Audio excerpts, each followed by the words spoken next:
Selamat mendengarkan podcast ini. Saudara, penyataan berbeda dengan pernyataan.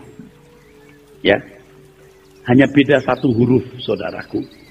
Itu di suku kata pertama dan huruf terakhir, pe. So, hampir mirip. Di dalam Alkitab kita menemukan banyak ayat-ayat yang berbicara mengenai penyataan diri, atau yang berkaitan dengan hal ini. Tentu dengan teliti saya melihat satu persatu ayat dalam perjanjian baru yang menyangkut ayat ini. Dan tidak cukup waktu 10-15 menit untuk memeriksa setiap kata. Sebab ada kata penyataan yang bertalian dengan pengungkapan satu rahasia. Tapi ada kata penyataan yang bertalian dengan penampakan Tuhan Yesus. Itu beda. Apalagi dengan kata pernyataan, beda lagi, saudaraku. Penyataan bukanlah pernyataan, saudaraku. Kalau pernyataan selalu berarti menyatakan sesuatu fakta, baik secara lisan dengan kata-kata maupun tertulis. Statement, begitu dalam bahasa Inggris. Tetapi dalam penyataan artinya mengungkapkan sesuatu yang tersembunyi.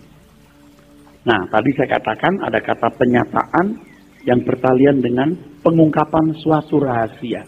Ya.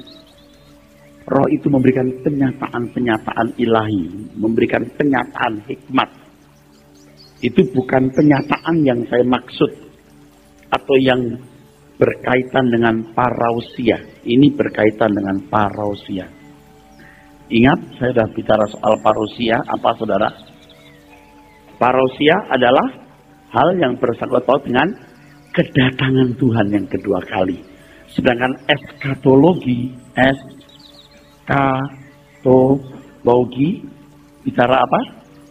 Hal-hal yang bertalian dengan akhir zaman. Eskatos. Ini bicara soal hari-hari terakhir. Eskatos itu artinya hal-hal terakhir.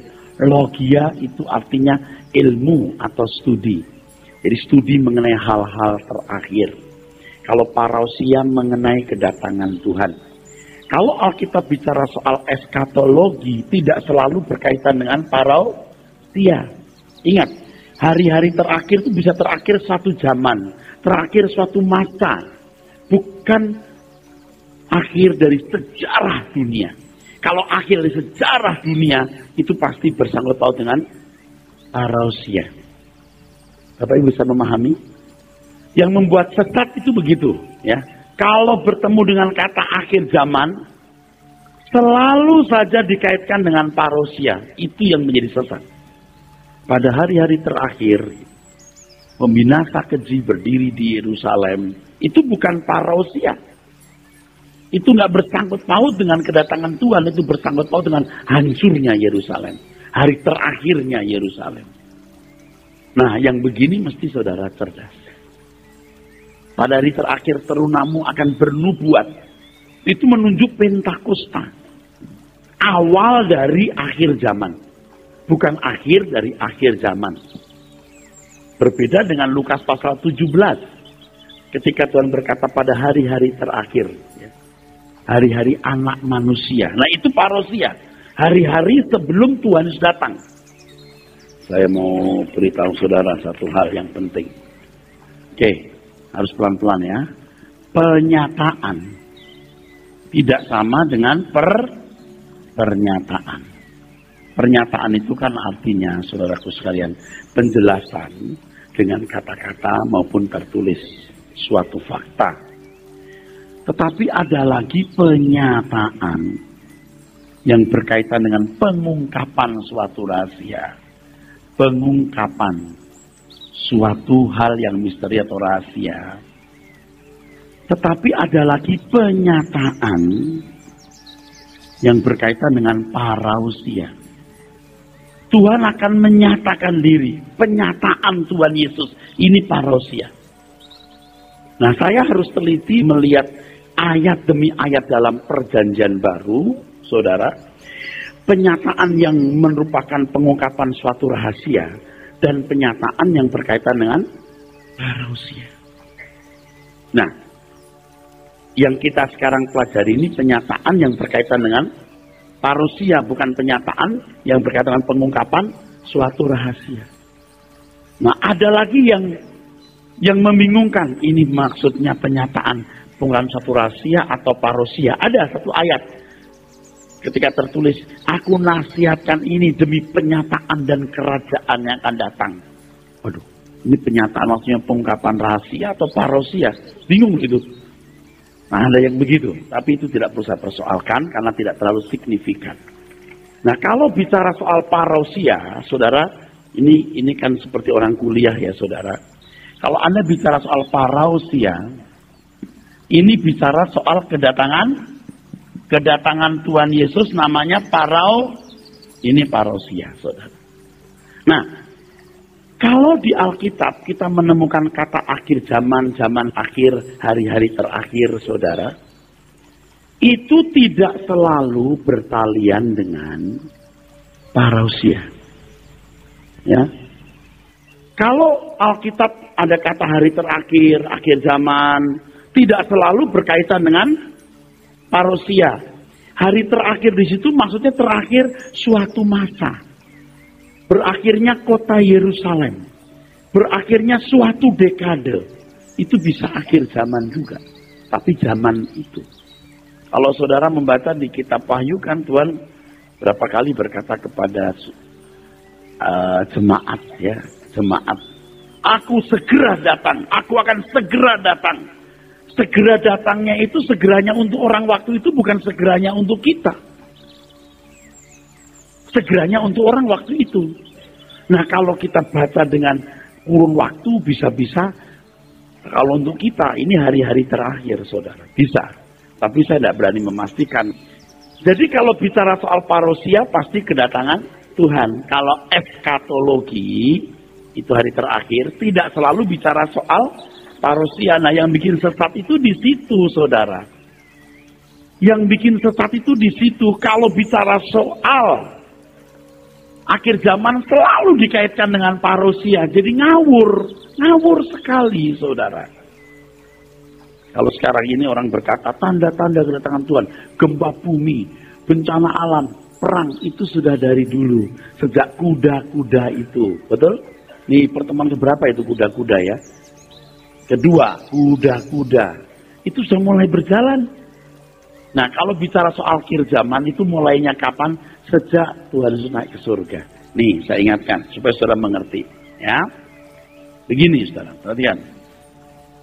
Kita tidak pernah tahu berapa lama, bisa susah diterka, berapa lama iblis berpetualang.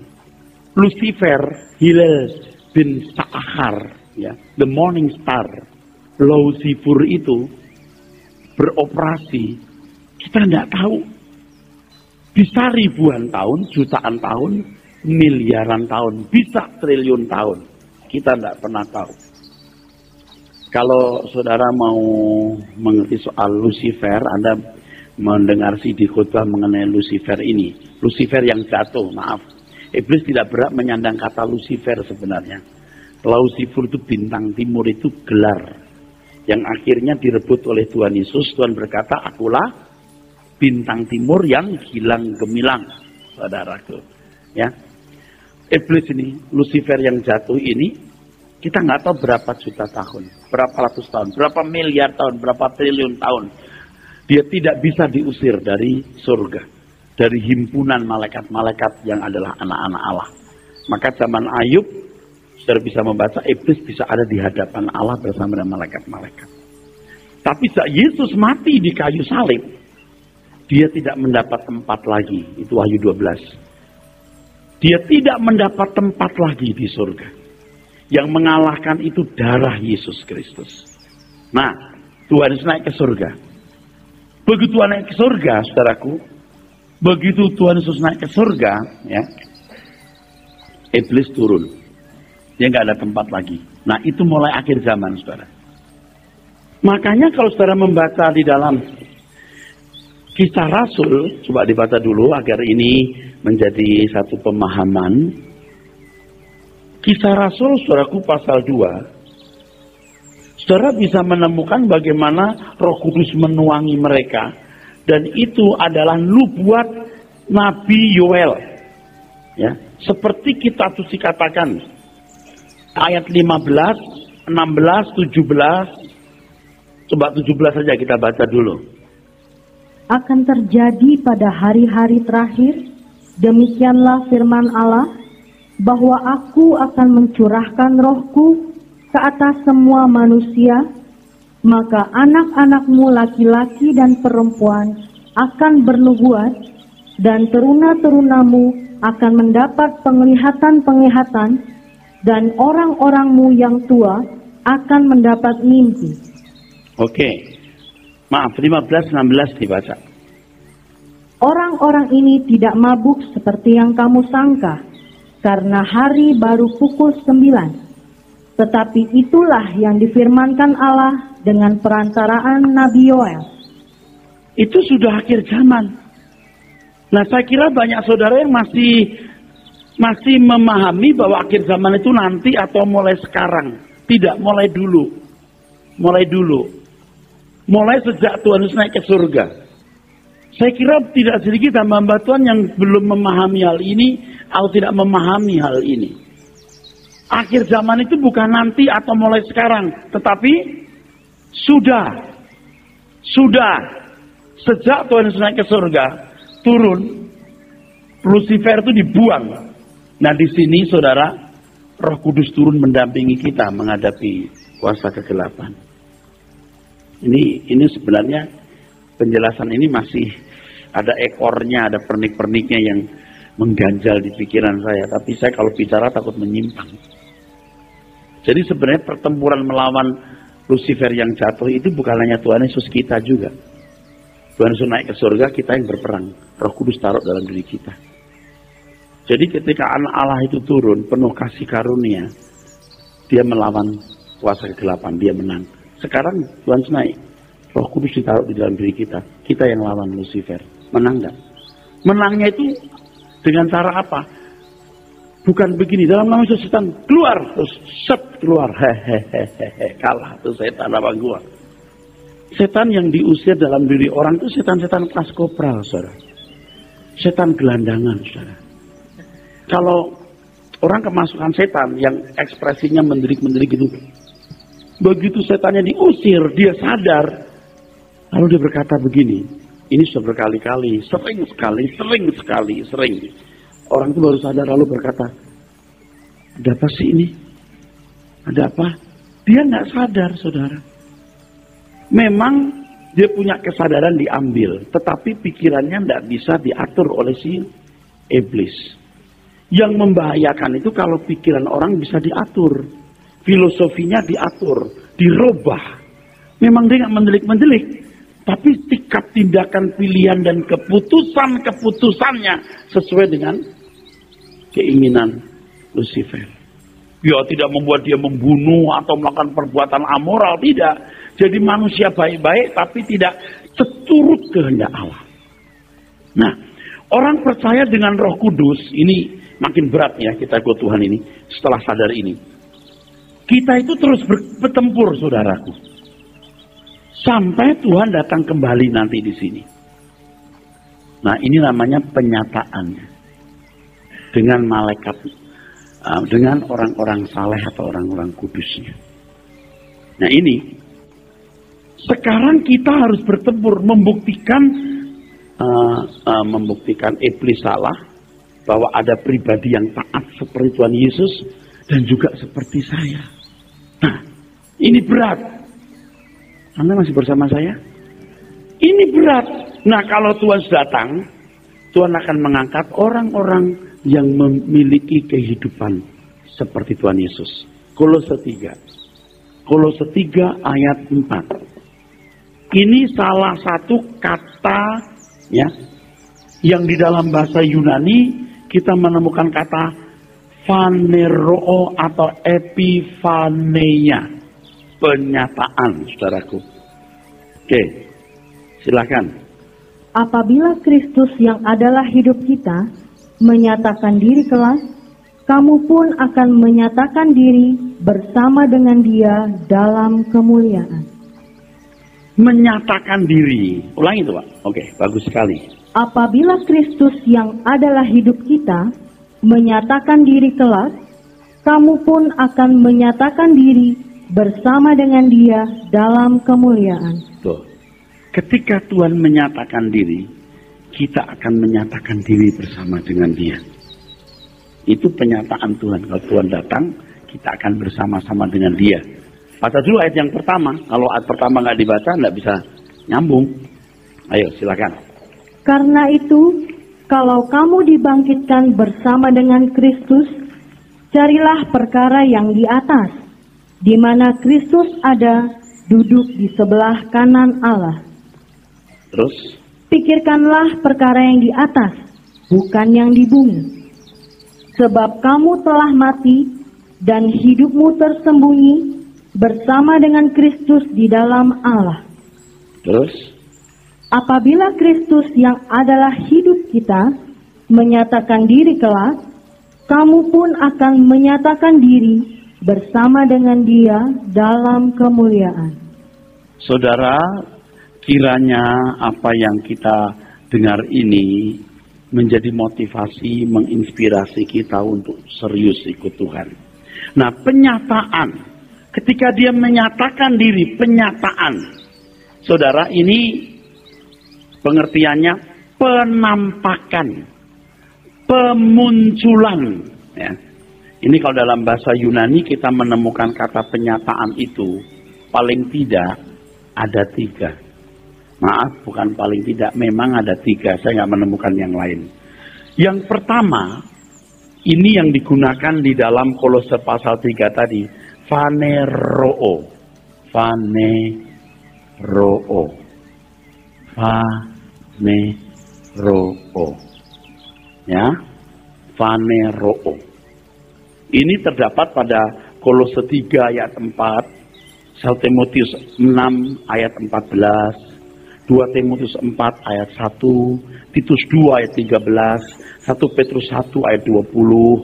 1 Yohanes 2 ayat 28. Kata yang kedua untuk penyataan adalah apokalipsis. Oke, ini phaneroo ya saudara. Sekarang tulisan Latinnya saja dulu. Apokalipsis. Apokalipsis. Terdapat di 1 Korintus 1 ayat 7, 2 Tesalonika 1 ayat 7, 1 Petrus 1 ayat 7 dan 13. Nanti kita akan baca kata apokalipsis ini, menarik ya. Kata yang ketiga, optesetai. Maafin ada hanya optesetai. Ya saudara. Ini kalau dalam bahasa Yunani juga satu huruf. Itu bisa juga ya. Optesetai. Nah, begini saudara. Jadi kata penyataan dalam bahasa Yunani itu kita temukan beberapa kata. Yang pertama phaneroo, yang kedua apokalipsis, yang ketiga optesetai. Sebenarnya kata ini punya kata dasar hurao. Ya, tapi itu tidak terlalu penting. Yang penting sekarang 3 kata ini. Nah, perbedaan 3 kata ini tidak mutlak, bahkan relatif. Saya sudah mencoba untuk melihat kenapa si Timotius menggunakan kata ini, kenapa si itu menggunakan kata itu. Nah, masing-masing rupanya memilih kata ini sesuai dengan konsepnya. Tapi suatu hari nanti akan saya bedah secara detail. Tapi kalau saya bedah detail, saya takut Anda pusing. Ini aja udah pusing. Ngerti tidak saudara? Jangan sampai saudara jadi boring. Bapak Ibu ngerti nggak? Saya sudah berusaha selambat-lambatnya loh. Saya ini sudah berusaha selambat-lambatnya. Nanti pakai lelucon, pakai guyon, lari sana, lari sini, ketawa dulu. Sebab kalau enggak saudara bisa senewen. Kan saudara mau dapat data yang akurat bukan? Yang nggak dibohong-bohongin, bukan bohong-bohongan, yang serius kan? Ya harus mesti digali begitu. Mencari kata penyataan saja udah capeknya minta ampun, saudara. Setiap kata diteliti. Dan Anda emangnya gampang menemukan kata itu. Karena kan rumitnya adalah hurufnya nggak sama dengan kita. Kan harus baca seluruhnya kan. Lalu memilih kata ini di mana gitu. Nah, tapi tidak apa-apa, saya cari nafkah. Saudara yang makan ya, Anda puas, hamba lemas. Jadi ada 3 kata tadi. Ya, ada kata apokalipsis, phaneroo, ada optesetai.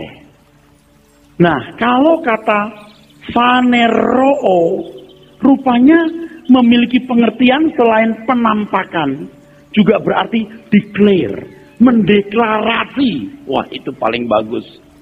Makanya tadi saya pilih kata Kolose pasal 3 ayat 4 tadi, kenapa? Ada deklarasi di situ. Ini anakku, ini milikku, ini deklarasinya. Cerdas juga dia gunakan kata itu. Kalau apokalipsis hanya lebih mengandung pengertian memanifestasikan diri atau membuat terang. Apokalipsis, membuat terang. Ingat kitab Wahyu, kitab Apokalipsis, mengungkapkan, membuat terang. Tetapi kata Wahyu atau Apokalipsis malah rasanya bertentangan dengan isinya. Isinya membuat pusing. Betul ya?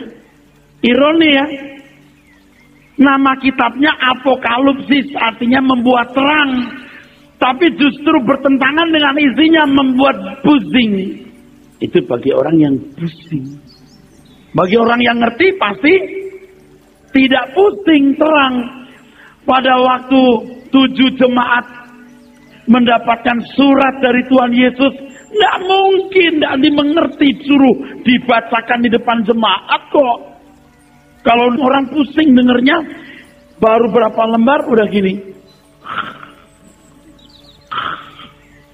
Kalau itu istri, suami bilang, "Mam, kenapa sih lagi dibacakan sama Om Filipus? Kamu tidur?" Nggak ngerti dia ngomong apa itu. Binatang-binatang, kepala 7 tanduk 10, kepala 7 tanduk 10. Kepala tanduknya di mana ya naruhnya ya? Ngerti nggak? Kepala 7 tanduk 10 taruhnya di mana? Anda kalau membaca kitab Wahyu pasal 13, ada binatang kepalanya 7, tanduknya 10.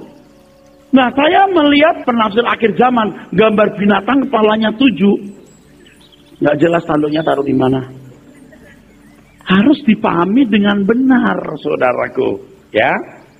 Nah, pasti jemaat waktu itu tahu. Demikian pula sekarang, kalau saya menjelaskan ini, saudara juga mestinya tahu. Tapi untuk tahu nggak gampang, ya. Kalau orang pinter matematik, belajar matematik dengan serius, itu lihat angka matematik yang begini, kacang. Tapi yang nggak bisa gini, dikasih kacang, ketemu orang, ya tinggal saudara ngerti nggak. Makanya saya minta saudara kalau datang ke Sunday Bible Teaching ini harus konsentrasi, tidur siang dulu, gitu. Yang tidur siang aja nggak tahu, apalagi yang nggak tidur.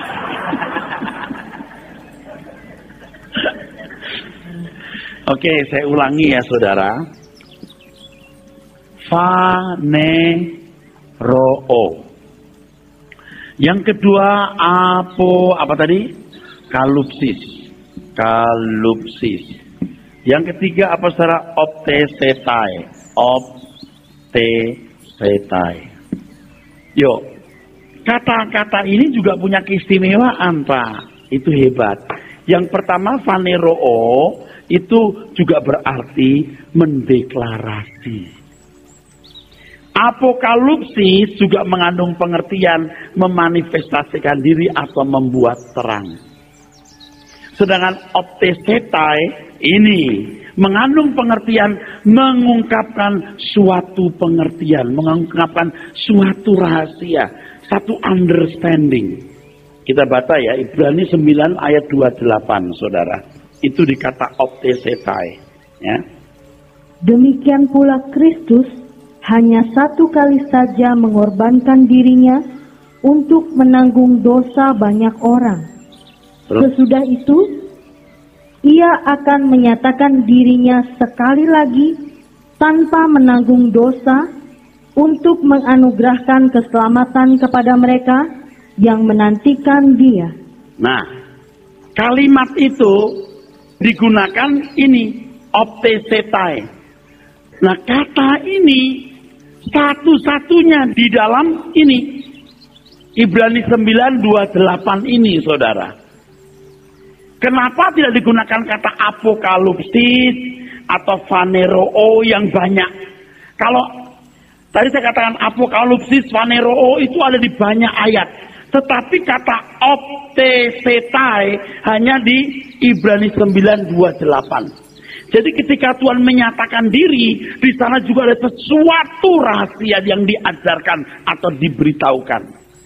Tadi dikatakan sekali dia menanggung salib, kedua datang tidak perlu lagi, tapi memberikan upah pahala berkat kepada orang yang percaya. Amin.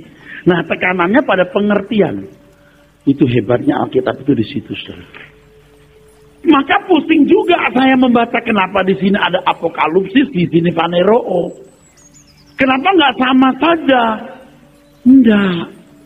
Jadi kalau saya mengatakan Alkitab itu cerdas, itu bukan karena saya orang Kristen atau pendeta, atau karena saya tahu bahasa Yunani, tidak.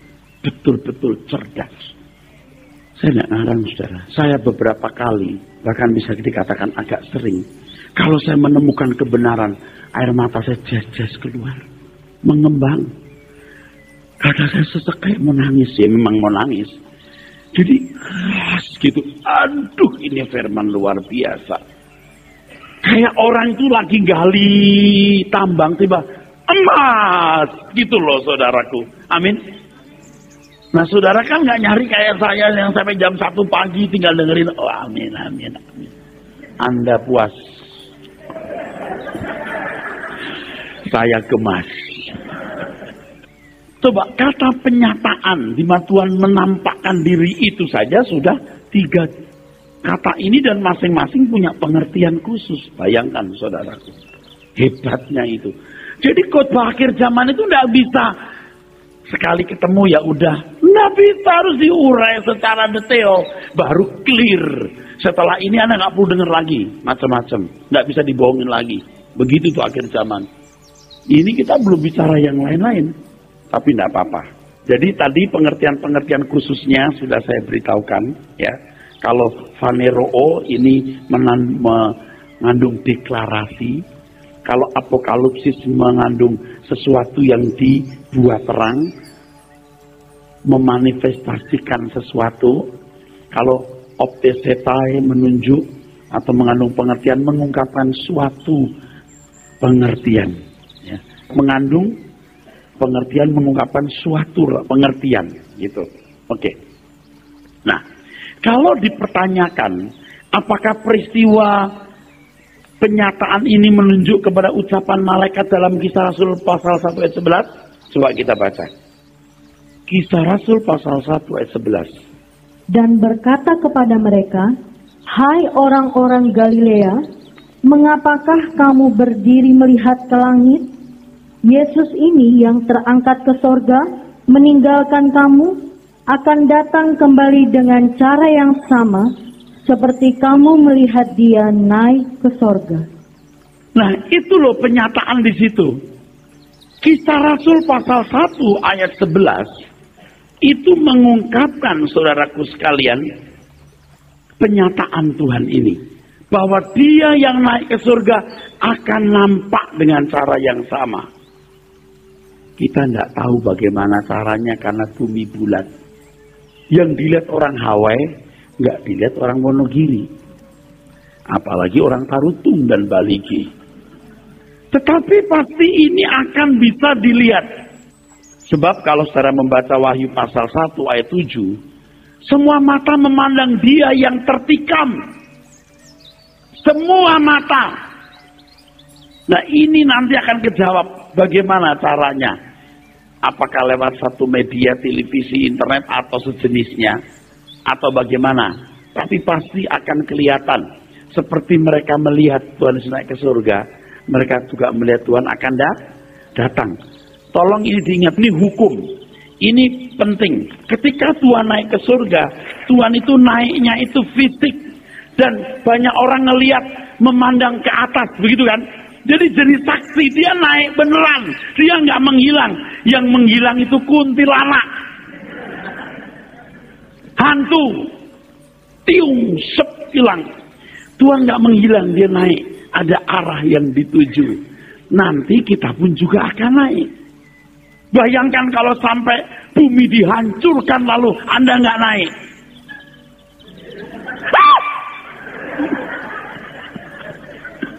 Ini jeritnya masih belum seru. Kalau sampai Tuhan tidak mengangkat seseorang, dia nggak jerit, dia meratat. Bukan gini, hai, nggak mungkin. Aduh, aku nggak diangkat. Aduh,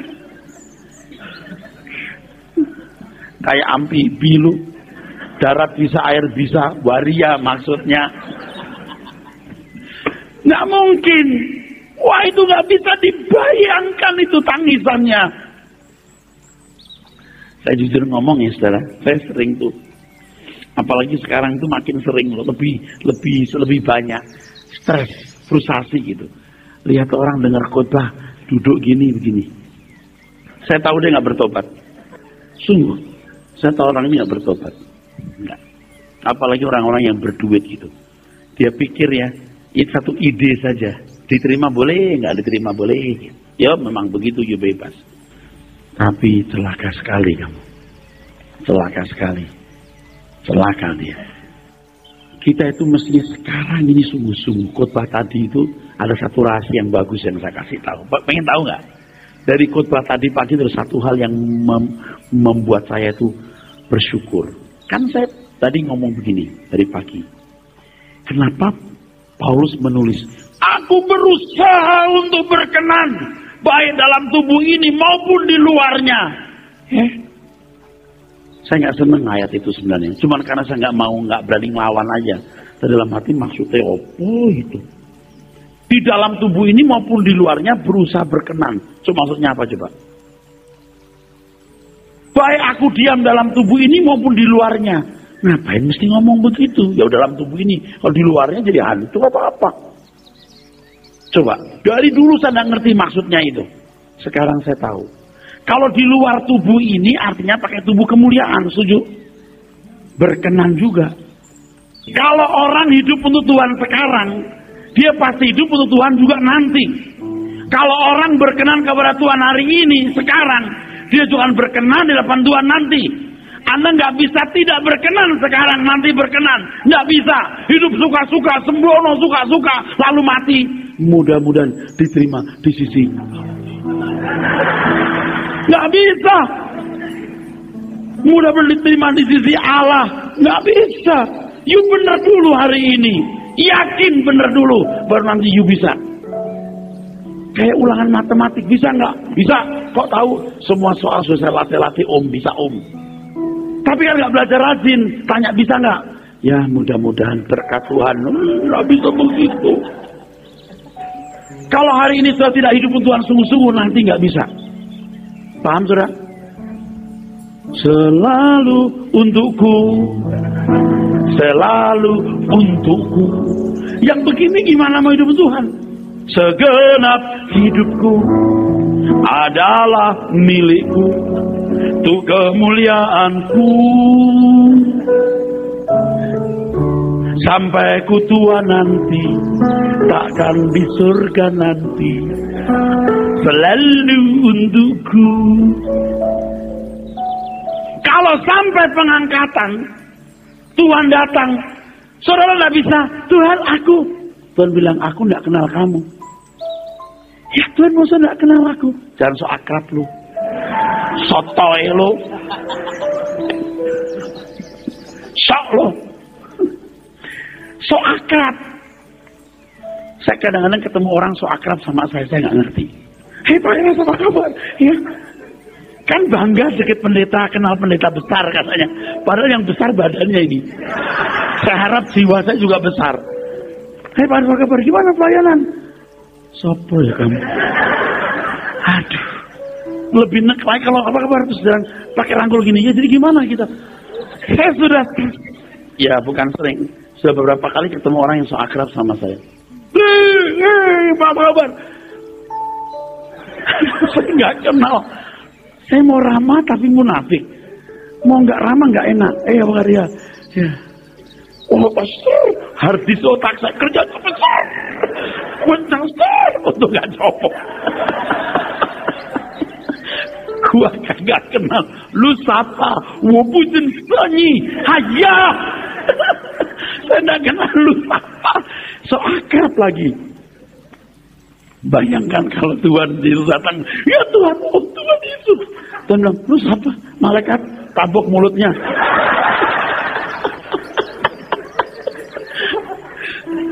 Kurang ajar deh so akrab sama gua. Hah?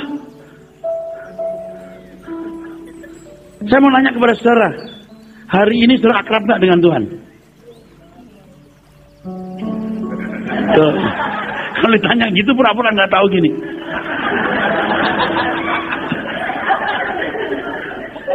Seolah-olah dia nggak punya telinga gini.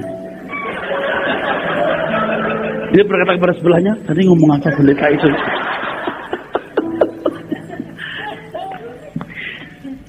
Saudara percaya nggak Tuhan akan datang kembali? Di awan-awan. You diangkat nggak?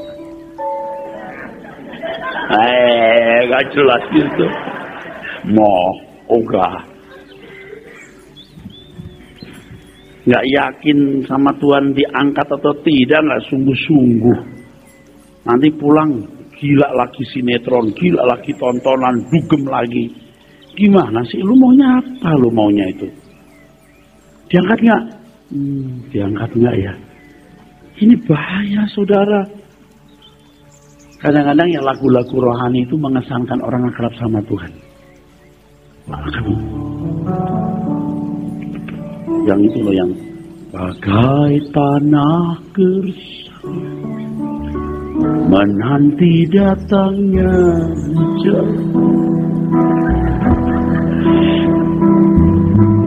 Begitu jiwa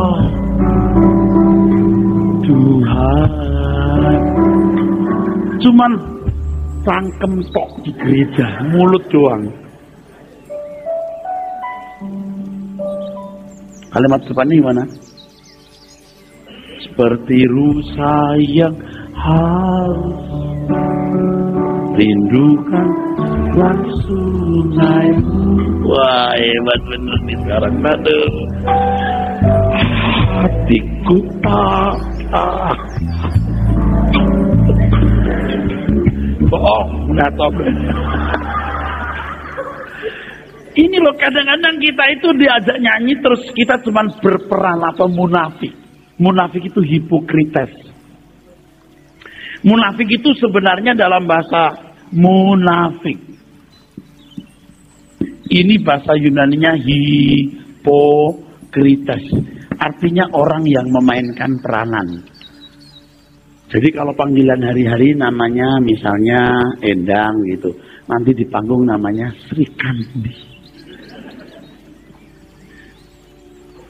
Iya, hipokrites. Ini kalau bahasa Aramnya Hanefa. Artinya curang.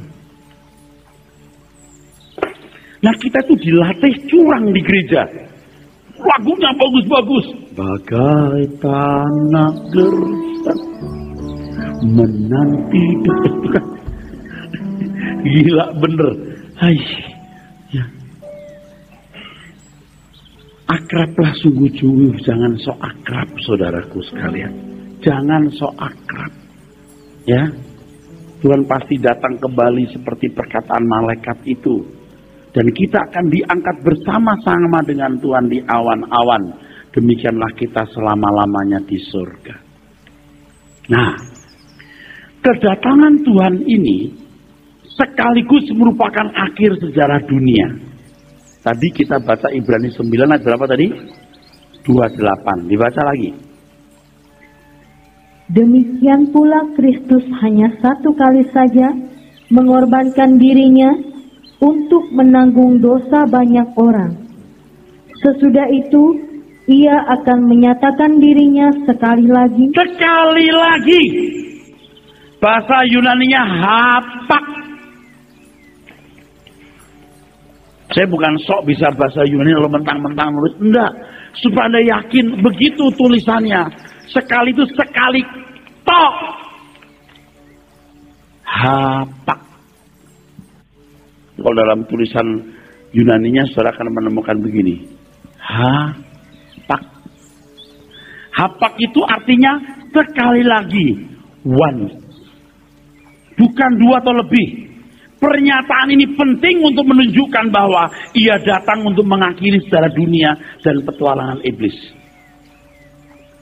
Saudara sekalian, ini kalimat penting sekali. Akan menentukan teori-teori yang macam-macam. Ya. Sekali datang ke dunia, mengorbankan dirinya 2000 tahun yang lalu, sekali lagi datang, bawa kita ke surga. Nah, Tuhan Yesus menampakkan diri, menunjukkan kemuliaannya, maka digenapilah firman Tuhan yang mengatakan bahwa semua lutut akan bertelut dan semua lidah mengaku Yesus Kristus adalah Tuhan. Filipi 2, 9-10. Baik yang ada di atas, di bumi maupun di bawah bumi. Artinya semuanya. Filipi 2, 9-10. Itulah sebabnya Allah sangat meninggikan dia dan mengaruniakan kepadanya nama di atas segala nama, supaya dalam nama Yesus bertekuk lutut segala yang ada di langit dan yang ada di atas bumi dan yang ada di bawah bumi, dan segala lidah mengaku Yesus Kristus adalah Tuhan bagi kemuliaan Allah Bapa. Ada satu hal yang tersirat di situ. Kalau Anda anggap saya memaksakan diri, terserah. Itu kan 3 kelompok digabung, setuju? Dalam waktu yang bersamaan, betul? Jadi bukan satu wilayah saja, 3 wilayah sekaligus. Artinya apa sih Pak Eras ngomong begini? Sebenarnya yang pintar-pintar tahu saya lagi membidik apa. Yang pintar-pintar soal akhir zaman dia tahu. Saya sedang membidik apa. Cuma saya mau terus terang aja. Ada yang saya bidik. Jadi bukan hanya manusia di bumi ini yang mengaku dia Tuhan, tapi seluruhnya, berarti satu seketika. Nangkep maksud saya? Satu seketika. Seketika. Sekali. Bukan ini dulu nanti belakangan ada lagi. Tidak, seketika. Itu tersirat. Kalau saudara menganggap itu memaksakan diri, terserah. Nah, kalau saudara membaca di dalam Daniel pasal 2, kalau kita baca waktu kita habis, kita melihat Nebukadnezar mendapat mimpi. Saudara.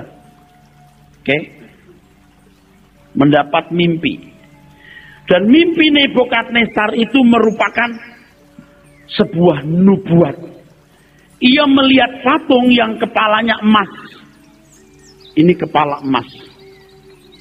Itu melambangkan negara Babel yang mulai berkuasa tahun 606 sebelum Masehi. Dada dan lengan dari perak. Dada dan lengannya dari perak. Dada dan lengannya dari perak menggambarkan kerajaan Media, Persia Media. Itu tahun 536 sebelum Masehi, 536 sebelum Masehi. Lalu perut dan pinggang dari tembaga. Nanti baca sendiri ya saudara. Perut dan pinggang dari tembaga menggambarkan kerajaan Yunani. Yunani. Sekitar tahun 331 sebelum Masehi. Ini Alexander the Great. Ini punya pahlawan perang atau pendekar perangnya masih muda. Ya. Selalu menang. Tidak ada daerah yang bisa bertahan. Sampai satu kali Alexander the Great menangis. Menurut satu legenda. Sebab tidak ada lagi daerah. yang bisa ditaklukkan, karena semua sudah ditaklukkan. Tapi dia mati muda, saudara. Alexander the Great itu pendekar perang yang mendapat julukan atau gelar Kurios. Dan gelar ini dipakai oleh murid-murid Tuhan Yesus untuk Tuhan Yesus. Konyol banget itu. Di mata orang itu konyol. Tuhan Yesus mati disalib. Menurut juru bicara resmi, dia mati, mayatnya dicuri. Statusnya penjahat. Penghujat Allah, pengkhianat bangsa dan agamanya, dan melawan kaisar. Selesai.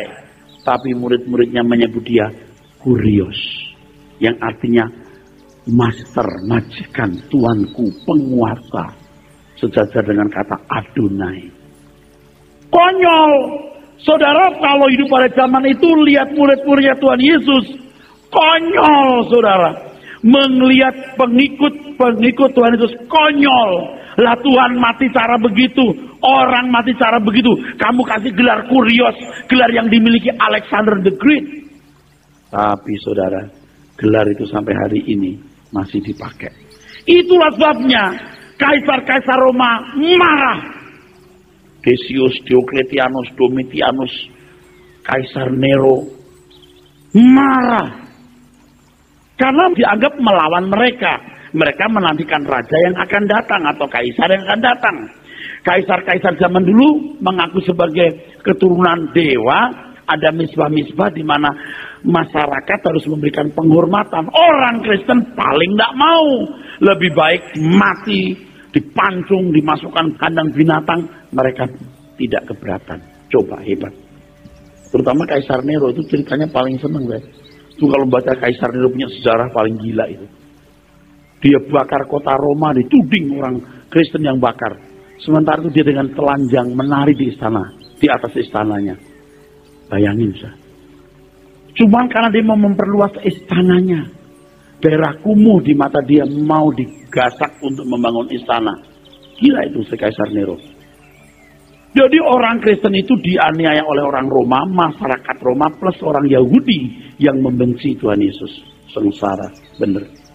Dan Kaisar Nero berkata, suatu hari nanti nama Yesus akan punah dari dunia ini, dari muka bumi.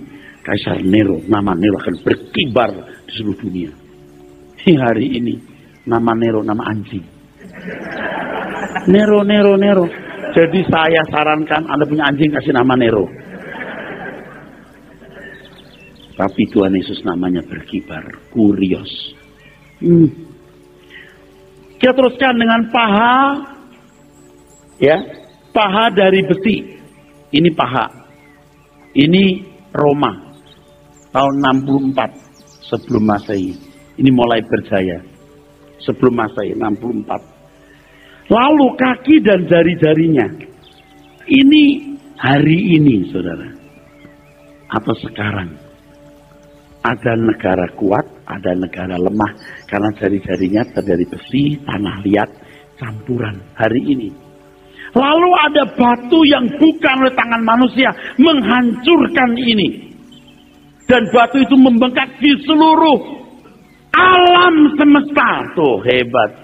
Bukan bumi ini aja sebenarnya loh, pengertiannya. Menjadi kerajaan yang kekal. Berarti nggak ganti-ganti. Kekal. Nangkep? Nggak ada lagi pemberontakan. Ini kata juga penting, ada pesan di balik kalimat ini. Pesannya apa Pak? Rahasia. Dihancurkan, jebret, lalu berdiri kerajaan selama-lamanya. Nggak ada lagi pemberontakan-pemberontakan.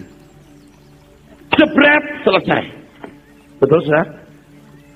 Nggak ada lagi, nanti ada pemberontakan lagi, iblis berontak lagi, nggak ada. Jebret, selesai. Amin nggak, saudara? Nanti baca kitab Daniel ya. Jebret datang, jebret selesai, lalu kerajaan itu berdiri. Tadi dikatakan dalam Ibrani 9:28, dia datang sekali menyelesaikan dosa, datang lagi sekali hapak untuk membawa orang-orang yang selamat dalam kemuliaan. Ini saudara, lihat urut-urutannya. Setelah ini nggak ada lagi, ada kekuasaan lain, nggak ada. Sekali jebret selesai. Kita sambung minggu depan, saudara.